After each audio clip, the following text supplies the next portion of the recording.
Chosen One, how did you get here? Careful, do not touch the glow wall.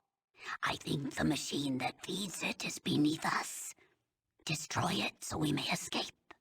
How did you get here? If you destroy the machine, we will find the ship. Hurry, there are not many of us left. Men came to our village in flying machines and took us. There were others too, from the Holy 13. I thought we were saved. I thought we were going to heaven. Then they brought us here, to hell. They have killed most of us with something they call FEV. They will kill us all before they are through. Do you know what must be done, Chosen One? That is what they call it. They stick needles into our skin like stim packs. But then terrible things happen. Then the skin bubbles like maggots beneath it. Boils grow and burst. Blood runs from your ears and your tongue swells. Those who are lucky choke to death. Those who are not. You must destroy the machine and kill the devils in this place. We will meet you outside. And Chosen One, if you have not found the GECK, seek it here. Our freedom is nothing if we cannot save our village. Now go.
Well, hello there. Glad to make time for one of our gallant troopers, but I am rather busy, so, what can the President of the United States of America do for you?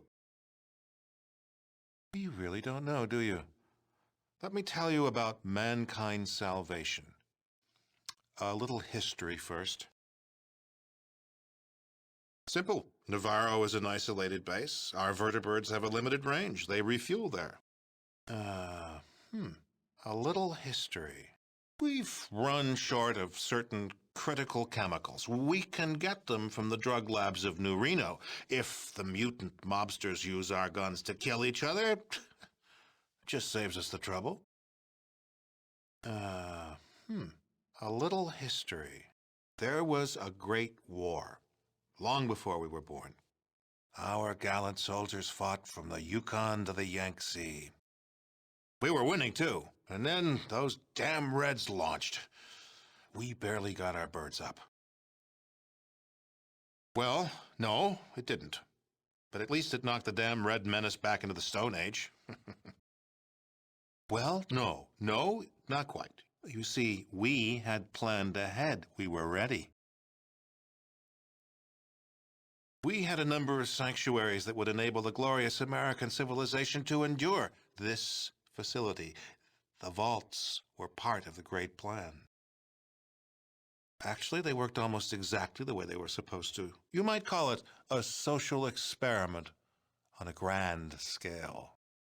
The vaults were set up to test humanity. Some had not enough food synthesizers. Others had only men in them. Yet others were designed to open after only 6 months. They each had a unique set of circumstances designed to test the occupants. Vault 13 was a special case.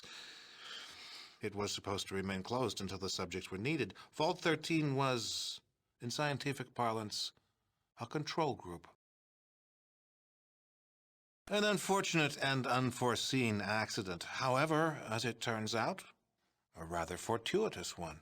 As it turns out, we needed test subjects from untainted pre-war human stock, your ancestors in Vault 13, and some freshly mutated stock, the villagers from Arroyo.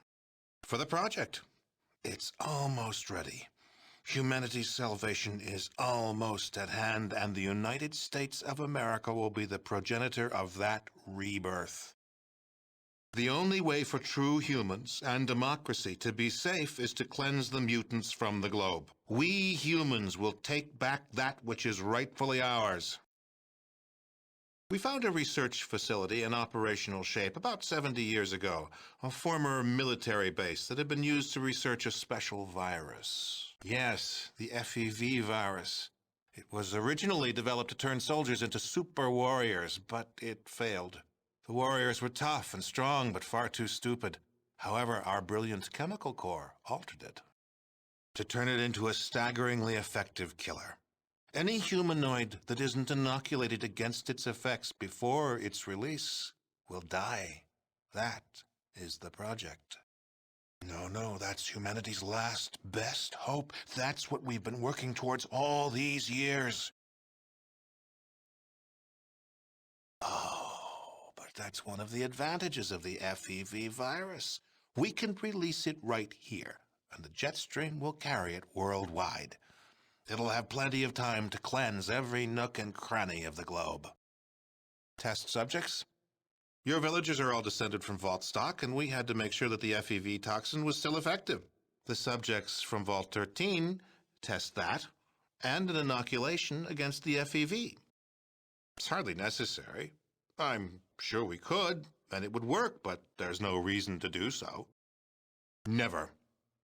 Part of the President's job is to make the tough decisions. A lot of near-humans will sacrifice their lives for the return of humanity. Humans will prevail. Oh, I don't relish this decision. If there was another way... But there isn't. No price is too high for the survival of the human race. If you were human, you'd feel the same way. Yes, I do. Even killing me won't help you. There's nothing you can do to stop the release.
one here.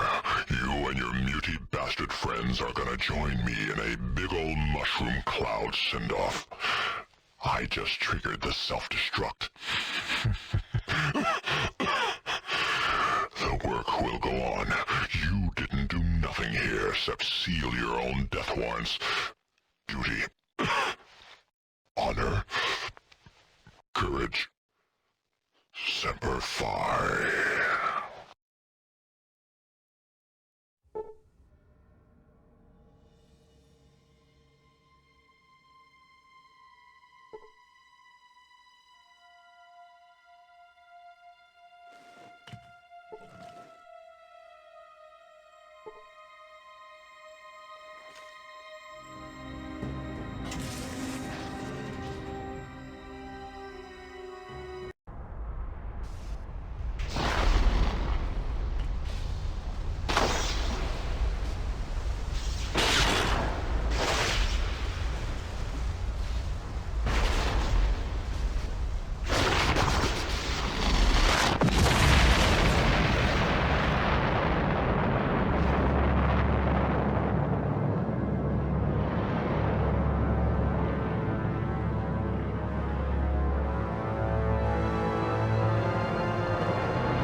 After the Enclave's destruction, the refugees of Arroyo and Vault 13 resettled, building a new community with the aid of the Garden of Eden creation kit.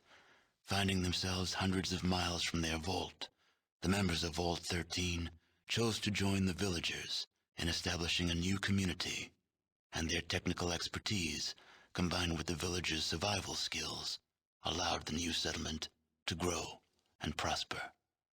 2 generations of the same bloodline were reunited, and their savior, the Chosen One, became elder, presiding over the village in the years to come. Relations between the Slags and the residents of Modoc flourished. Between the two peoples, Modoc prospered and became a major farming community, supplying all the outlying regions with food. With Metzger gone, slavery disappeared from the area. Becky's casino bar grew quickly, and Rebecca Dyer's reputation as an honest casino and bar owner brought her the business needed to buy out her competition and expand. The den flourished, and it soon gained a reputation for being a tough but honest community. In the years following the destruction of the Enclave, Vault City continued to stagnate, choking on its own isolationism. Its Volt 8 generator, which was never intended to support such a large population, prevented Vault City's necessary expansion. Eventually, the city was absorbed by NCR, which had spread steadily northward since its founding. Not long after the destruction of the Enclave, the Bishop family of New Reno was blessed with a child. This child seemed to have little in common with the bishops, preferring instead to spend his days exploring the wastes. When he turned 13, he seized control of the Bishop family and led them to victory over the remaining New Reno families. He died quietly in his sleep at the age of 73, never having known his real father. Though the Wright family never completely recovered from Richard's death, the knowledge that their killer had been brought to justice eased their troubled sleep. Myron died less than a year after the defeat of the Enclave, stabbed by a Jet addict while drinking in the den. His discovery of Jet was quickly forgotten, and now there is no one who remembers his name. Optimizing Gecko's reactor created a power surplus in Gecko. The Vault City Council, unable to expand because of their limited power supply, yielded to internal pressure and was forced to take over GECK to control the reactor. The peaceful ghouls of GECK became slaves and spent the rest of their lives serving Vault City. Several years after buying the excavator chip from the Chosen One, Marge LaBarge was able to purchase and control both the Morning Star and the newly opened Cocoa-Leaf mines. Marge was an easy choice for mayor, and using her new political power, she made Redding join the growing New California Republic in return for a seat in the NCR's Hall of Congress. With the destruction of the conspiracy to destroy the mutants, Broken Hills began to thrive. Then, the uranium ran out. The city, having lost its sole reason for existing, slowly dispersed. The residents carried their riches with them, leaving the place a windswept, desolate ghost town. A few holdouts remained, attempting to eke out a pathetic existence, but eventually, they too disappeared. Your help with Vault 15 launched the New California Republic's push to civilize its neighbors. Though there were many more obstacles to overcome, the NCR now had a foothold into the northern wastes. With the support of the New California Republic, the Vault 15 squatters soon became self-sufficient and productive members of society. The She flourished, creating a botanical scourge on the radiation surrounding their beloved town. Though this vine could not grow in other soils, the She took care to nourish it in their lands. They continued to grow in strength and prominence, forming the basis of a new empire. As for the tanker vagrants, well, as vagrants do, they drifted on.